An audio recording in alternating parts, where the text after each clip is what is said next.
یا لی مدد تمام جماعت کو ہماری طرف سے۔ آج کی گفتگو شروع کرنے سے پہلے ایک چھوٹی سی وضاحت کرنی تھی۔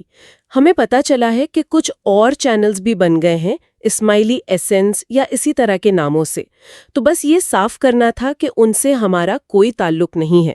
ہمارے آفیشیل صرف 3 چینلز ہیں، وہ آپ اسکرین پر دیکھ سکتے ہیں اور ان کے لنکس بھی نیچے ڈسکرپشن میں مل جائیں گے۔ اور اگر آپ نے ابھی تک اسماعیلی ایسنس چینل کو سبسکرائب نہیں کیا ہے تو ضرور کریں، تاکہ اسماعیلی عقیدے کی تعلیمات اور حکمت سے مسلسل مستفید ہو سکے۔ چلیں اب آتے ہیں آج کے موضوع پر۔ آج ہم ایک ایسی کہانی میں گہرائی تک جا رہے ہیں جو بظاہر سادہ ہے لیکن بہت بہت گہرے معنی رکھتی ہے۔ جی، عنوان ہے محبت کا سموسہ۔ بالکل، اور یہ کہانی ہے امام شاہ کریم الحسنی، آغا خان چہارم اور ان کے ایک مرید کے درمیان کی عقیدت کا ایک بہت ہی آپ کہیں خوبصورت لمحہ۔ جی ہاں، یہ واقعہ ہمیں لے جاتا ہے 28 نومبر 1978 کینیڈا کا شہر اوٹاوا۔ 1978۔ اچھا، تو یہ وہ موقع تھا جب امام نے وہاں جماعت کو یعنی اپنے پیروکاروں کو دیدار عطا فرمایا تھا۔ جی، دیدار، یہ ایک بہت خاص روحانی ملاقات ہوتی ہے جس کا انتظار مریدین بڑی شدت سے کرتے ہیں۔ میں تصور کر سکتا ہوں اس دن کے ماحول کا کیسا ہوگا۔ یقیناً خوشی، ایک امید اور وہ گہری روحانی عقیدت، فضا بھری ہوگی ان سب چیزوں سے۔ بالکل، ہر طرف جیسے جشن کا سما ہوتا ہے اور ہر دل میں بس ایک ہی خواہش، ایک طرف کہ اپنے امام کی، اپنے روحانی پیشوا کی ایک جھلک مل جائے۔ وہ لمحے ہوتے ہیں جب دنیاوی فکریں جیسے پیچھے رہ جاتی ہے نا، سارا دھیان بس اس روحانی تعلق پر ہوتا ہے۔ صحیح۔ اور دیکھیں، آج ہماری گفتگو کا مقصد صرف یہ کہانی سنانا نہیں ہے، نہیں، بالکل نہیں، بلکہ اس واقعے کے پیچھے جو پیغام چھپا ہے اس کو سمجھنا ہے۔ یہ جاننا کہ کیسے ایک چھوٹا سا نذرانہ، ایک معمولی سی چیز غیر معمولی اہمیت اختیار کر گئی۔ بالکل، کیسے وہ قبولیت کے اس درجے پر پہنچی۔ یہ صرف قصہ نہیں، یہ عقیدت کے پیمانوں پر ایک طرح کی بات ہے۔ صحیح کہا آپ نے۔ تو آئیے اس محبت بھری داستان کی تفصیلات میں اترتے ہیں، دیکھتے ہیں یہ ہمیں کیا سکھاتی ہے۔ جی، تو کہانی کا جو مرکزی کردار ہے وہ ایک مرید ہے۔ کوئی بڑا نام نہیں، کوئی عہدہ نہیں۔ نہیں، بالکل عام انسان، ایک عاجز پیروکار۔ لیکن خاص بات کیا تھی؟ اس کے دل میں امام کے لیے بے پناہ محبت، عقیدت۔ اور یہ محبت ایسی تھی جو صرف دل میں نہیں رہنا چاہتی تھی، وہ چاہتی تھی کہ اس کا کوئی اظہار ہو۔ جی، کوئی عملی شکل ہو۔ تو اس مرید کے دل میں یہ خواہش پیدا ہوئی کہ وہ اپنے امام کو کچھ پیش کرے، کوئی ایسی چیز جو اس کی اپنی ہو، ذاتی ہو، اپنے ہاتھ کی بنی ہوئی، جس میں اس کے جذبات شامل ہوں۔ کوئی رسمی تحفہ نہیں، کوئی مہنگی چیز نہیں۔ نہیں، بالکل نہیں، کچھ ذاتی۔ تو اسی خواہش کے تحت اس نے بڑے خلوص سے، شاید ہاتھ بھی کانپ رہے ہوں، ہو سکتا ہے گھبراہٹ تو ہوتی ہے ایسے موقع پر۔ جی، تو اس نے اپنے گھر کے سادہ سے باورچی خانے میں 3 سموسے تیار کیے۔ 3 سموسے؟ لیکن یہ صرف آٹے اور آلو یا قیمے کے سموسے نہیں تھے۔ نہیں، یہ تو اس کی محبت تھی، اس کا شکرانہ تھا، اس کا عشق تھا جو اس شکل میں ڈھل گیا تھا۔ یہ نکتہ بہت اہم ہے کہ اصل نذرانہ وہ سموسے نہیں، بلکہ وہ جذبہ تھا، وہ خلوص، وہ عاجزی، وہ امید کہ بس یہ قبول ہو جائے۔ یہ بالکل ایسے ہی ہے جیسے کوئی اپنے بہت پیارے کے لیے اپنے ہاتھ سے کچھ بنائے۔ بالکل، اس میں صرف محنت نہیں لگتی، اپنا دل شامل ہو جاتا ہے۔ صحیح۔ اچھا، پھر وہ لمحہ آتا ہے جب یہ نذرانہ پیش کیا جانا ہے۔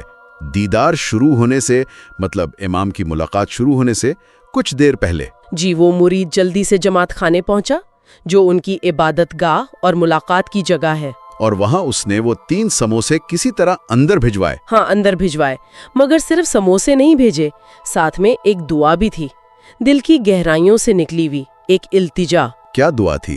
ذرائع بتاتے ہیں کہ دعا بہت سادہ تھی مگر محبت سے بھری ہوئی، کچھ اس طرح کہ مولا میری یہ حقیر سی نظر قبول فرمائیں، آپ آج اسے ضرور کھائیے گا۔ حقیر سی نظر، اور ساتھ میں یہ اصرار، آپ آج اس سے ضرور کھائیے گا۔ جی، اس میں ایک معصومیت ہے نا، ایک بچے کی سی ضد بھی ہے، ایک یقین بھی ہے۔ یہ یقینی تو اصل چیز ہے، یہ اس گہرے ذاتی تعلق کی نشانی ہے جو ایک مرید اپنے امام سے محسوس کرتا ہے۔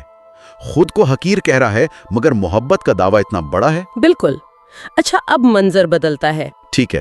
دیدار کی محفل ہوتی ہے، مریدین کو امام کی زیارت نصیب ہوتی ہے. پھر اسی شام امام شاہ کریم الحسینی کے اعزاز میں ایک بڑی ضیافت، ایک ڈنر رکھا جاتا ہے. ظاہر ہے بڑا موقع تھا، مقامی جماعت نے بہترین انتظامات کیے ہوں گے. یقیناً میز پر طرح طرح کے کھانے، لذیذ پکوان، دنیا بھر کے کھانے ہوں گے، بہترین طریقے سے سجائے گئے. ہر کوئی کوشش کر رہا ہوگا کہ امام کی خدمت میں بہترین چیز پیش کی جائے. جی، تو اسی بڑے اہتمام میں کسی ذمہ دار نے شاید انہیں یاد آیا ہو کہ امام سموسے پسند فرماتے ہیں. اچھا، تو انہوں نے سموسوں کی ایک پلیٹ بھی میز پر رکھوا دی، خوبصورت پلیٹ میں سجے ہوئے. لیکن یہ ضیافت والے سموسے تھے، یہ اس مرید کے بھیجے ہوئے نہیں تھے. نہیں، یہ وہ نہیں تھے، یہ رسمی اہتمام کا حصہ تھے.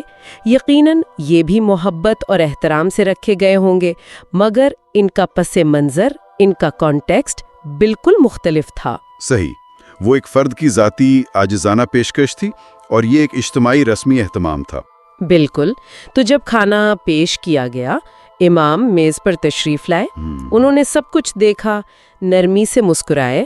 شفقت بھری مسکراہٹ. جی، لیکن حاضرین نے یہ دیکھا کہ انہوں نے میز پر رکھے ان سموسوں کو ہاتھ نہیں لگایا. اوہ، اچھا. تو امام کے قریب جو ایک رہنما بیٹھے تھے، شاید وہ انتظامات کے انچارج بھی ہوں. جی، ممکن ہے. انہوں نے یہ دیکھا تو تھوڑا تجسس ہوا. بہت ادب سے، بہت احترام سے انہوں نے آہستہ سے پوچھا. کیا پوچھا؟ سوال میں کوئی اعتراض نہیں تھا، بس ایک نرم سی حیرت تھی کہ مولا، آپ نے آج رات سموسے نہیں لیے؟ اور یہاں آتا ہے کہانی کا موڑ، وہ نقطہ عروج جسے کہتے ہیں. جی ہاں. امام کا جواب. اب بات یہاں واقعی دلچسپ اور گہری ہو جاتی ہے. کیا جواب دیا امام نے؟ امام نے ایک بہت ہی پرسکون، دل کو چھو لینے والی مسکراہٹ کے ساتھ جواب دیا. وہ مسکراہٹ ایسی تھی جیسے وہ سب کچھ جانتے ہوں. محبت بھی تھی اور آگاہی بھی. اور الفاظ کیا تھے؟ امام نے فرمایا، میرے روحانی فرزند نے آج مجھے پہلے ہی 3 سموسے بھیج دیے.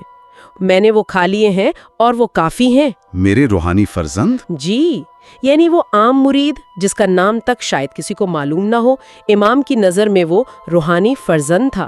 نے آج مجھے پہلے ہی 3 سموسے بھیج دیے ہیں، یعنی وہ نذرانہ پہنچ گیا، قبول ہو گیا. قبول ہی نہیں ہوا، بلکہ امام نے خود اسے تناول فرمایا. میں نے وہ کھا لیے ہیں. اس میں ایک قطعیت ہے، ایک واضح اعلان ہے قبولیت کا. اور پھر آخری حصہ، اور وہ کافی ہیں.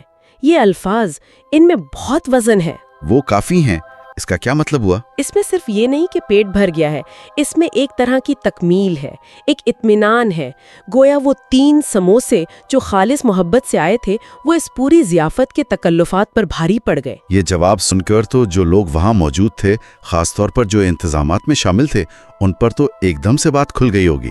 فوراً انہیں ایک لمحے میں سمجھ آ گیا ہوگا کہ اصل محبوب کے نزدیک نذرانے کی ظاہری شان و شوکت، اس کی قیمت، اس کی مقدار، یہ چیزیں معنی نہیں رکھتی. اصل چیز ہے دل کی پاکیزگی، نیت کا خلوص، وہ محبت، وہ عقیدت جو اس عمل کے پیچھے ہے. جی، وہ 3 سادہ سے سموسے جو ایک گمنام مرید نے اتنی محبت اور عاجزی سے بھیجے تھے، وہ اس شاندار ضیافت کے پرتکلف سموسوں سے کہیں آگے نکل گئے. اور امام نے نہ صرف انہیں قبول کیا بلکہ یہ بھی کہا کہ وہ کافی ہیں. یہ لفظ کافی، یہ واقعی سوچنے پر مجبور کرتا ہے. بالکل، یہ کافی ہونا صرف جسمانی ضرورت کے معنوں میں نہیں ہے، یہ روحانی طور پر کافی ہونے کی طرف اشارہ ہے. گویا اس مرید کے خالص خلوص نے وہ روحانی ضرورت پوری کر دی جو شاید دنیا کے سارے تکلفات مل کر بھی نہ کر سکتے. شاید. تو یہ واقعہ ایک لازوال یاددانی بن گیا. یہ ہمیں سکھاتا ہے کہ امام اپنے ہر مرید کے دل کی حالت سے، اس کی محبت سے، اس کے خلوص سے واقف ہیں. اور یہ واقفیت صرف جاننے تک نہیں ہے، یہ قدردانی اور قبولیت تک جاتی ہے، چاہے عمل کتنا ہی چھوٹا کیوں نہ ہو، کتنا ہی معمولی کیوں نہ لگے. وہ صرف عمل کی باہر کی شکل نہیں دیکھتے، وہ تو اس کے پیچھے جو جذبہ ہے اس کی گہرائی دیکھتے ہیں. تو اگر ہم اس پوری گفتگو کو سمیٹیں تو یہ کہانی ہمیں کئی اہم باتیں سکھاتی ہے.